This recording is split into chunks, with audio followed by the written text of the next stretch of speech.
Non-Stop Rock Talk with Tyson Bryden. Welcome to Non-Stop Rock Talk. This is your host, Tyson Bryden. Today, I'm very happy to welcome David Ellefson and Drew Fortier to discuss their latest release, which is a fictional book entitled The Sledge Chronicles, Star Hitman. David, Drew, welcome. How are you guys doing? Thank you. Thank you. Doing good. Good. Now, right off the bat, of course, I mentioned the book, so let's dive into it. I really enjoyed the story. I was kind of gripped to it, and there was like all these twists and turns.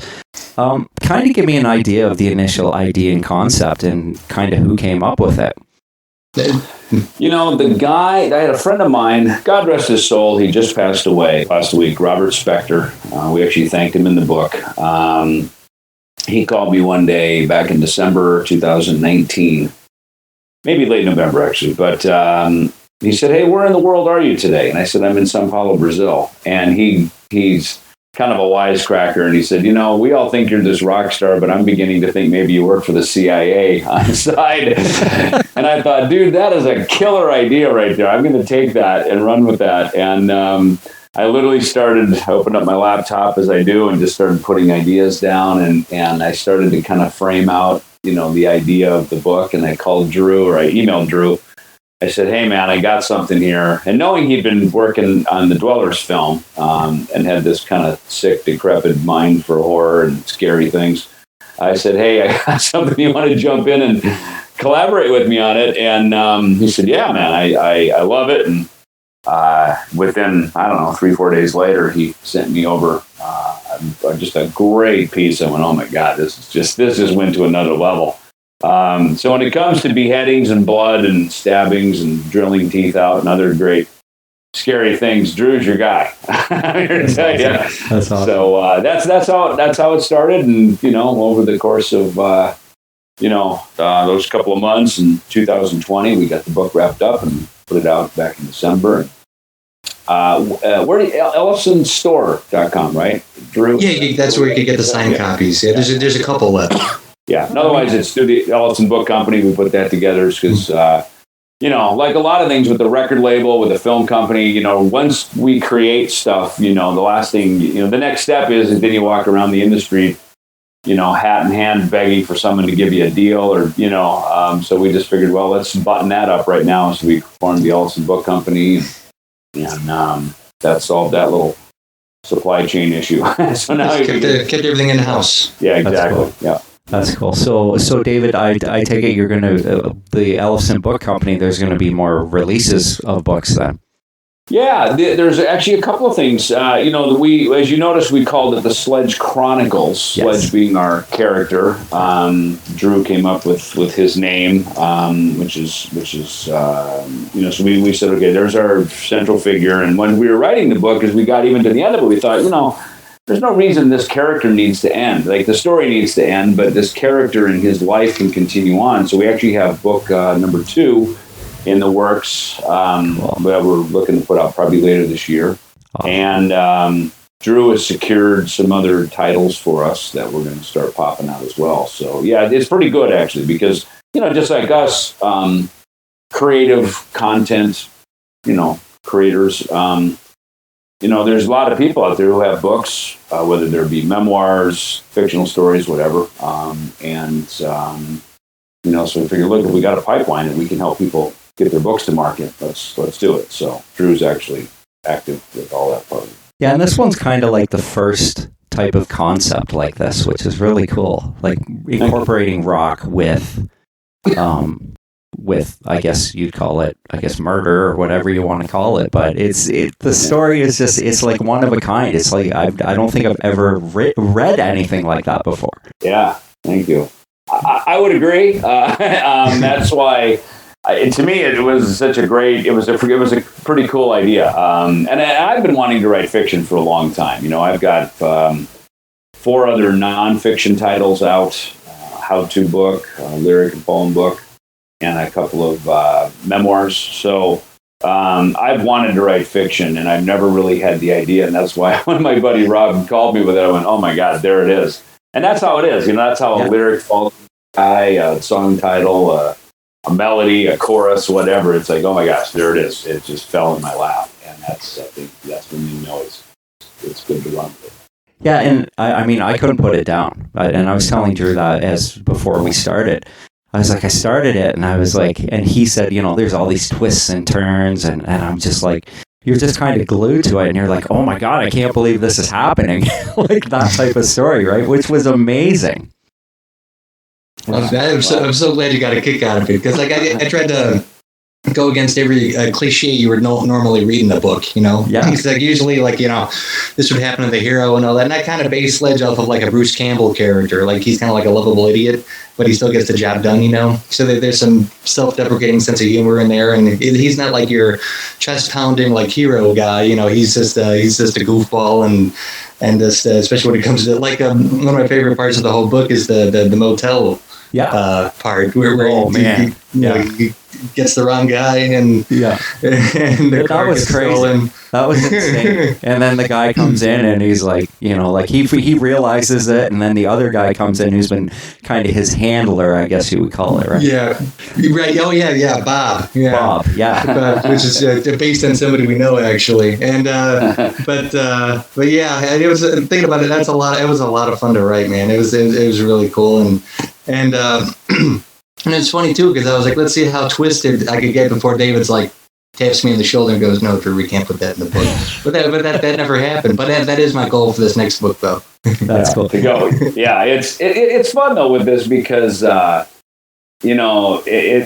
a nice narrative handoff between us. It's kind of funny man, straight man. Right? Where I sort of frame out the characters, get the story headed down the tracks, and then Drew gets to throw in some colorful stuff. Yeah, I was the same thing. He goes, "Oh my gosh!" He goes, "Dude, you got to check this part out right here." Sledge and his girlfriend.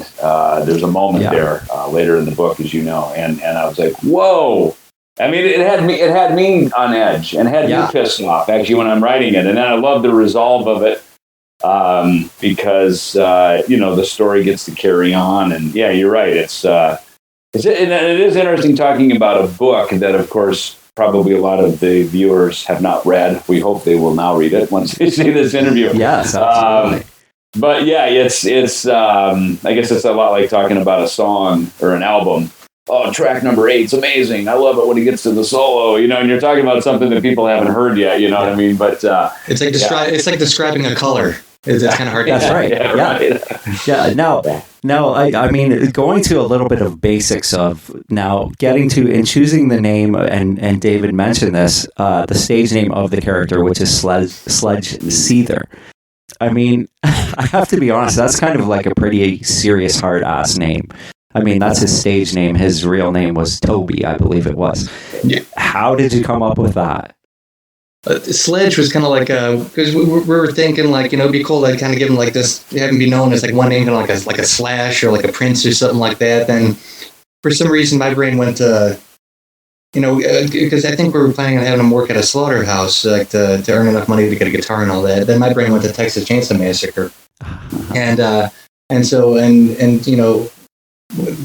whole movie is just kind of about how the farming business was changing and how a lot of those farmers got left behind, and then so they had to resort to doing certain things to keep the business going. Right. And they would reflect upon like how instead of using like at the slaughterhouses, instead of using a sledgehammer, that they turned to using the air pump to put the cow down and all that.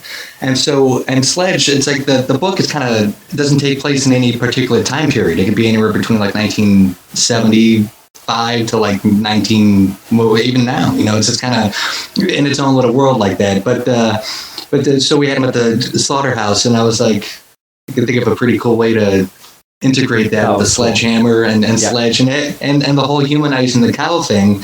That actually came from something that my wife did to me. She had me kill a spider, and then my wife loves to mess with me, so she kind of just created this whole backstory to the spider, and I actually got depressed about it for like a day, and I was like, "What did you do?" And then it was around the time I was writing the book too, and I was like, okay, so this is perfect because like we could use that for the book, and so everybody else could feel my pain too. That's awesome.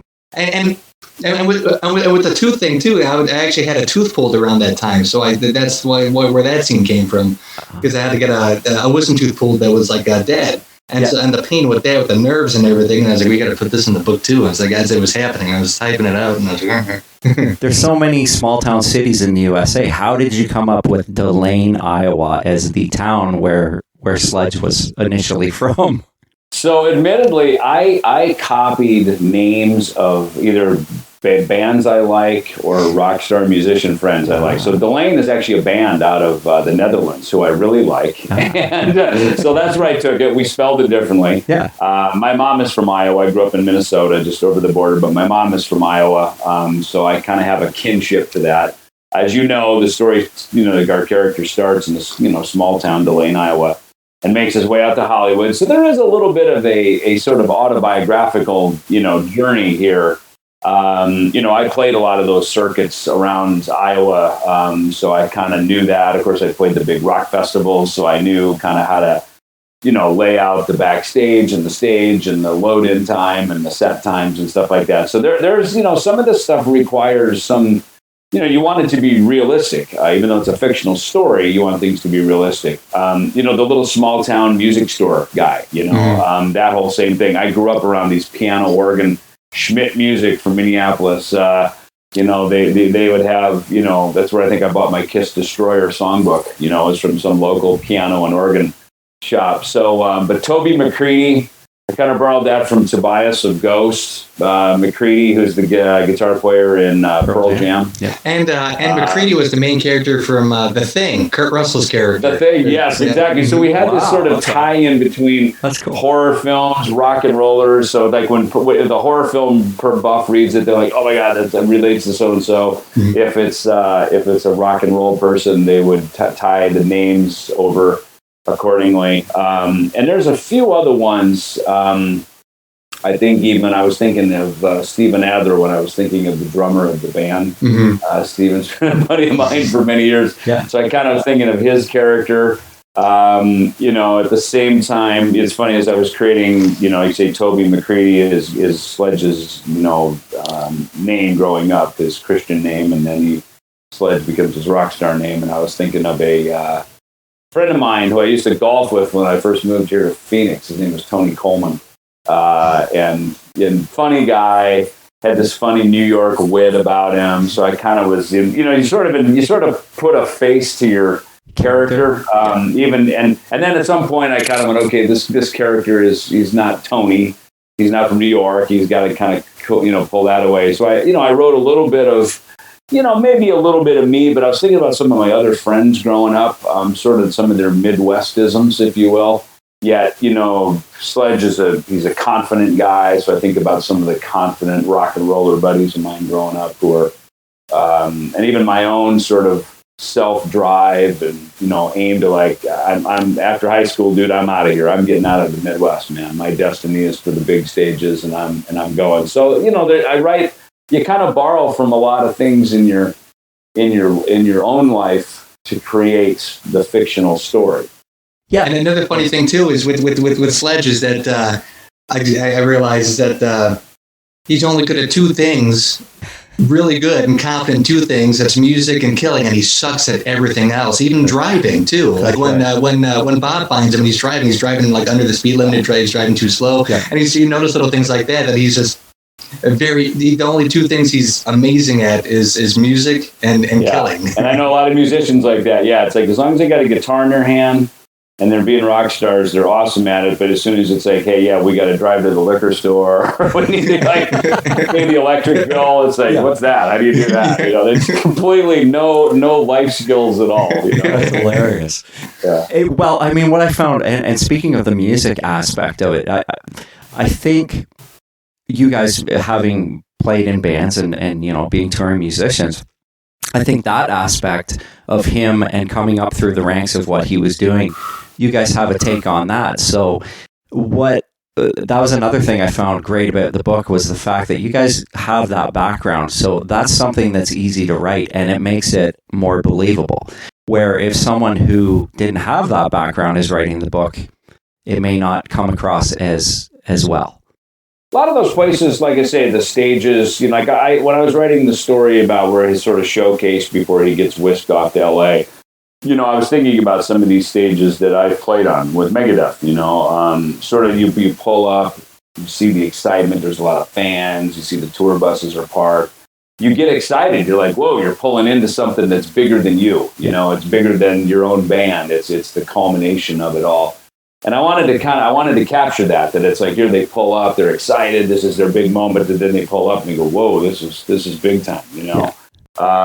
And sort of the backstage hustle and what's going on there. And at the same time, even in LA, I use where he goes to the rehearsal for this new band that he's joining. I've been in that very rehearsal room many times. And so same thing with small bands going in and, sort of walking in there, meeting some people for the first time.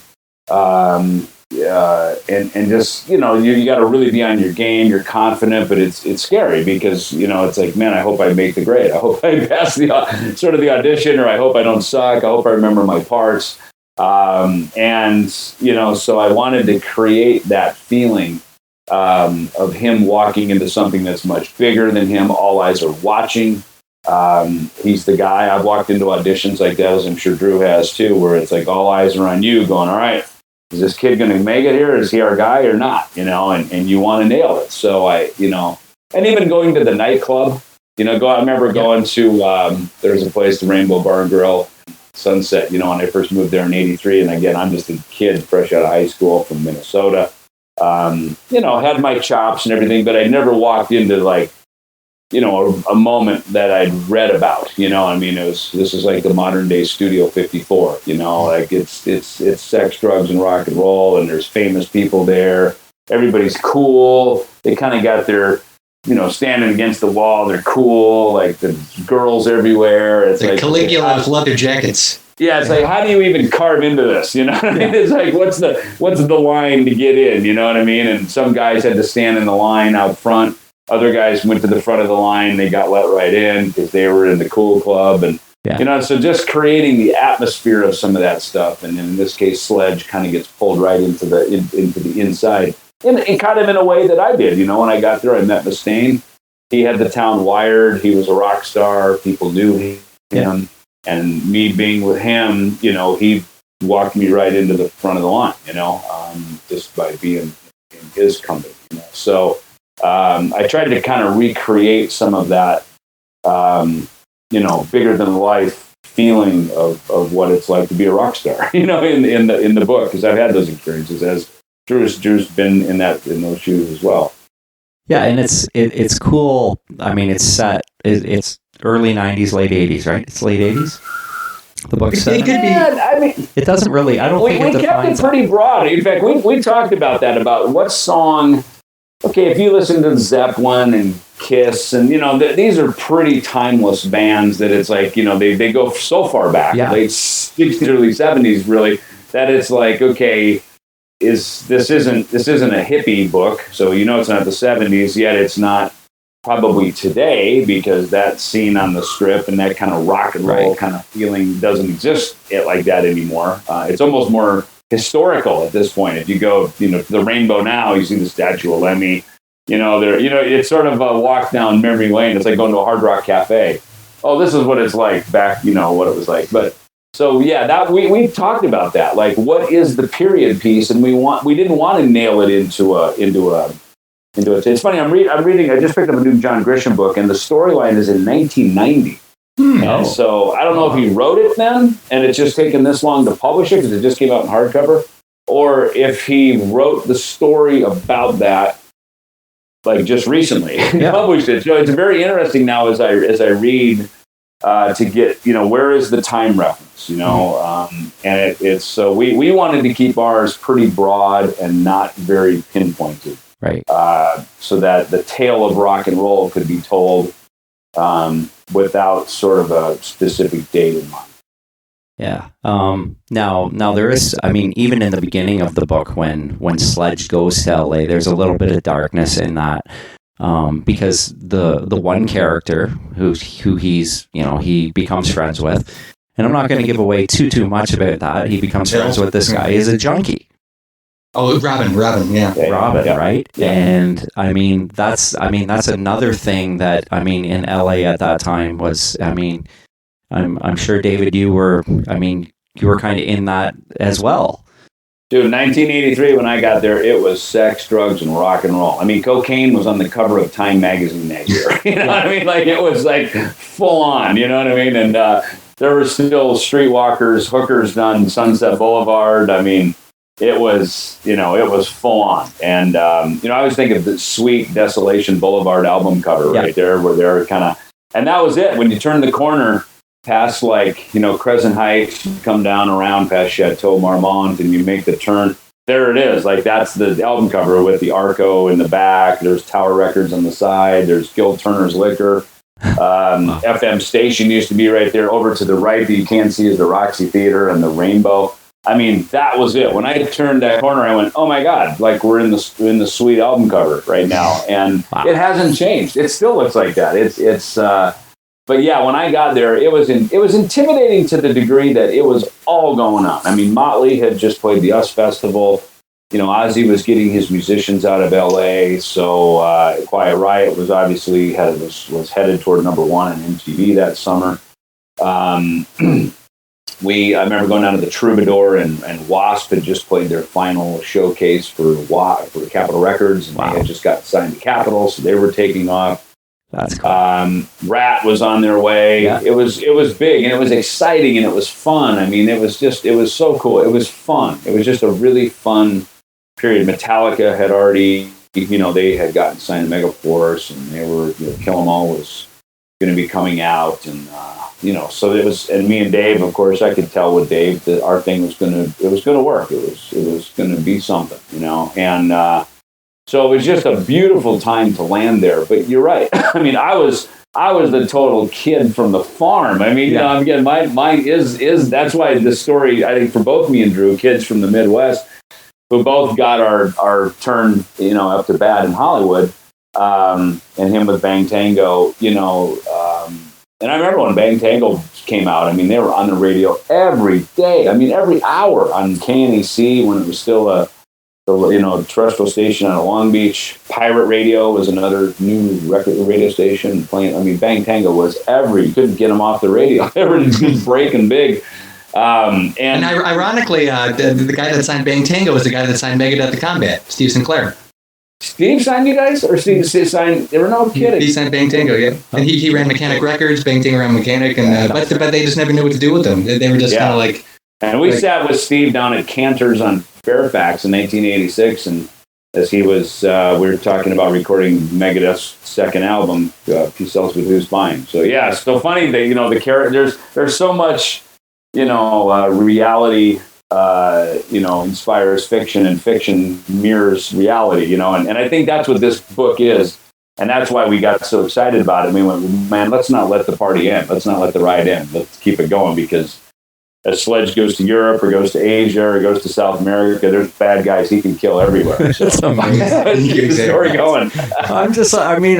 Like I said, I'm reading it and I'm like, this is like so out in left field. I'm like, this is like, I don't think this could ever happen, but maybe it could. You know what I mean? It gets you thinking. It's like, was there ever a rock band that this actually ever happened to? Kind of thing, you think about these management companies and the power of the music business. I mean, the music business was a very different business back in the 70s and the 80s. It was a lot more, it was a more underground, like, hey, forget about it, like, kind of run business. Right now, it's very corporate. It's all that. But it was run by a different, let's say, organization back in those days. And, there's another great book called Hitman, which I love. That's why when we were coming up with the title, Rockstar Hitman, we toyed with that a bit. And I love when we settled on Rockstar Hitman, because there's a great book that came out in, I think, the late 80s, early 90s called Hitman. And it was all about the payola scheme of the record business back in those days. And so I love, kind of how we came up with our title. And And then you got the Peter Grant stories, like the stuff Peter Grant was into. This is like bullies and hooligans and gangsters and the mafia, and I mean, back in those days, that's what it was. And then there became a turn, when Grisham wrote that book, The Firm, he talked kind of like this intimidating power base of these law firms that could just come in and crush anybody, and you know what I mean? And it's funny, that adapted into Hollywood. There was a management company called The Firm, and I remember walking in there one day for some other business, and it had that feeling, like very intimidating, big league power. We can make you a break. You're no messing with us. Like, and then the artists they managed into Backstreet Boys, Korn, and all these big guys, big band, I think Linkin Park, big bands that were coming out. So it does make you wonder. And I don't think The Firm is around anymore, but it does make you wonder, to the power that an organization could get to in entertainment or otherwise. Venture capitalists. I mean, Jason Bourne and Bond, and these guys are born of this stuff. Exactly. These entities that think they're above the law. You know what I mean? So they start going out and going, hey, we need this guy to disappear. And they route the tour to make that happen. That's right. And it revolves around the tour of who they're going to get. Yep. I mean, one of the coolest parts is the agent, or was it an agent at the show, and they have to get rid of that guy. And the way the promoter. The promoter. Yeah. Sorry, the promoter. And that was just like, what? Like no one, and then people are like looking for this guy, and they have so and so, and that was genius. That was awesome. And difficult, and Drew gets credit for that one, and the kind of the human connection going. I actually like that guy. Like this is and that because it's a business in entertainment, like every business. It's a business of relationships. So you're building relationships, and you try to be on the good side of the bad guys, and you try to stay on the good side of the good guys, and then all of a sudden Drew comes up with a scenario where you got to get rid of one of these guys. That was awesome. That was unbelievable. And everybody's run into that shady promoter, so it's like this one's for them, Well, and it's funny too, because you're wondering, you're like, what did this guy do? You know what I mean? Like, who did he piss off, and why? Yeah, and why it kind of leaves that leaves that for your mind to kind of fill in, and that's kind of get a lot of that from like classic horror. It's like it's kind of. Either just hear something or just kind of keep it vague, and it kind of leaves it more open to interpretation. Because once, like, if we would have ran down the list of things he actually did, and then it would have been it would kind of took away the magic of it a little bit. So just him getting such a brutal death, and not knowing why, kind of gives a little bit more impact for sure. That was so awesome. The pyro, that was a fun one to write. That was a cool part. As I'm reading it, I'm thinking, I'm like, this. I would love to see this in a movie. It would make a awesome movie, but we've gotten a lot of that right away. People are like, "Oh my gosh, when's the Netflix series coming?" Because you're right, it very well could be. If someone has any money laying around and they want to give us a call, please do. I guess we could probably turn it into something, but it's funny how, look, great stories that become movie or TV shows, they're always founded on something like a book or, a screenplay or a story. So, everything, even an album, the lyrics, they're essentially, they're a story, So if you've got the story, the rest of it can follow, So that's, I think, is the fun of writing these books. And some things get better with time, Sometimes people... look back, they go, wow, that's a great story. Let's do something with that. So that's cool. And then I start thinking about a soundtrack, and I'm like, okay, who's going to play on that? Your mind is just because I liked it so much, and the whole concept, and I'm thinking there's no other movie really like that. Fort Fairlane was kind of, it was kind of. I loved Fort Fairlane. That was such a fun. It was kind of that. He was the rock and roll detective kind of thing, right. But this is a little bit more complex than that, right? Yeah. Oh yeah. Yeah, definitely. Well, and we do have some music, ironically. Drew and I have kind of tethered this out there a little bit. Me and Drew and Mike Keller from Fear Factory and Ben Dombrowski from Sponge. got together last summer and put some songs together. And we've been contemplating when and where it fits. But Vin, he went into the lyrics, or he went into the book to actually create some lyrics.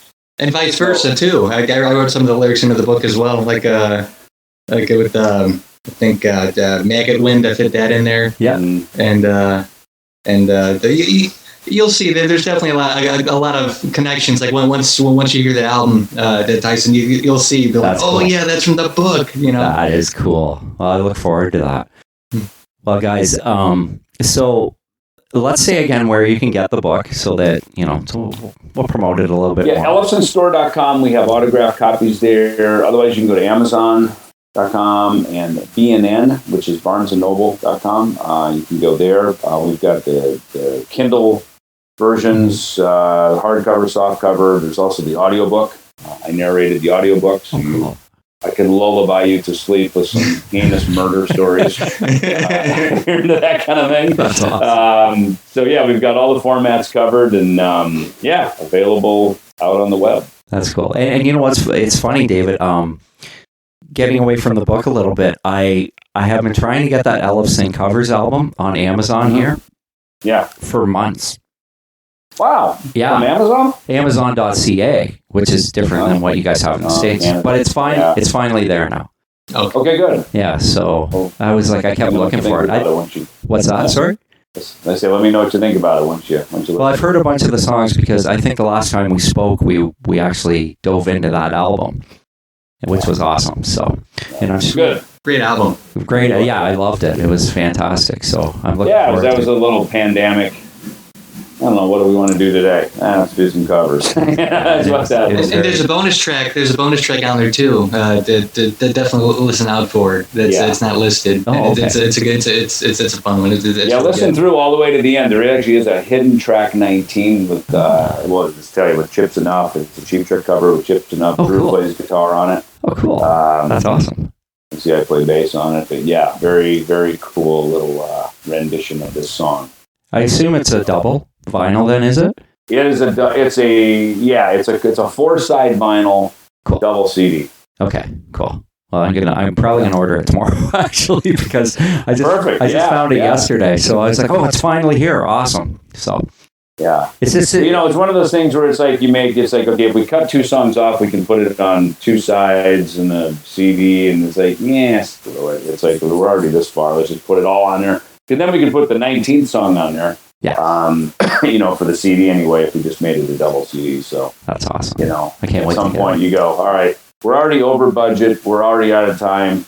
Let's just go for it. Let's just do it. That's how things go, That's awesome. Okay, guys. Well, thank you very much. And thank you. I cannot wait for part 2, for the second part, because it was like a cliffhanger at the end. And I was like, what just happened? This is over?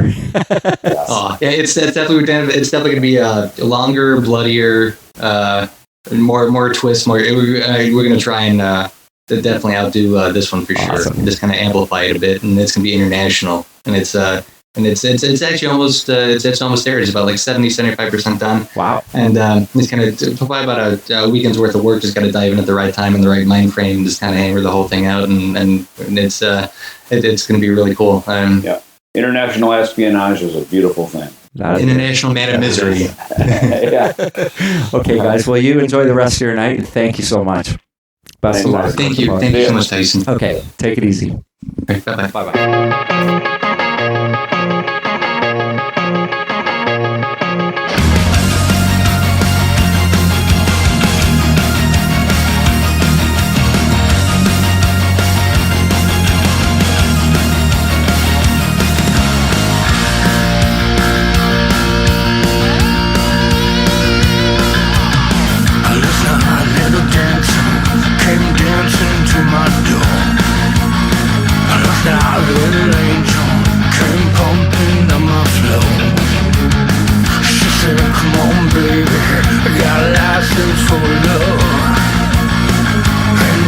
Expires